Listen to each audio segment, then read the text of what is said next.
Knowing your family's health history is important, but having these personal conversations with mom and dad isn't always easy.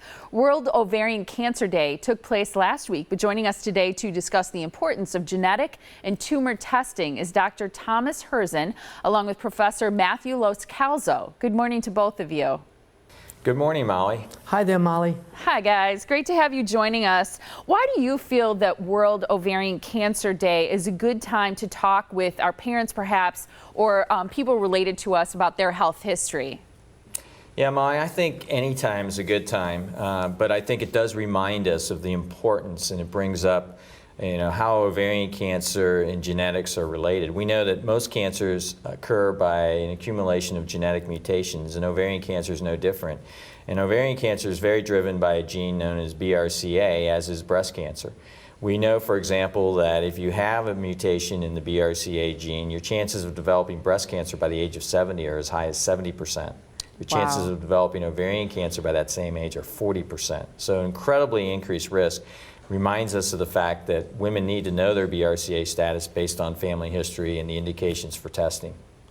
Speaking of testing, I think people often think perhaps, oh, I'd like to do testing, I'd like to learn more. Maybe they have a family history of ovarian or breast cancer, but they wonder, how do you go about it? What's the first step? Do you talk to your primary care physician?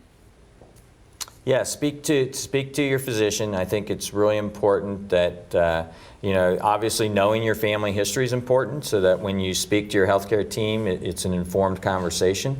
And then after that, talking to them about what your risks are and your concerns are, because there are clear criteria now for testing. We know the first and second degree relatives are very important with breast cancer screening for testing, and then for ovarian cancer, anyone who's had ovarian cancer themselves should be tested.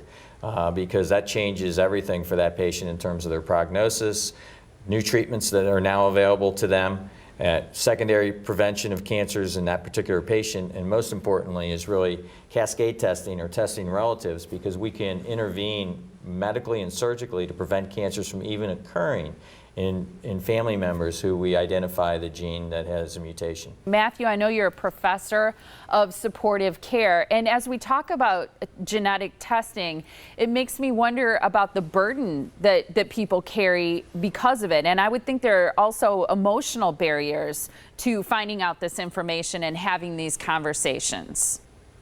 Thank you, Molly.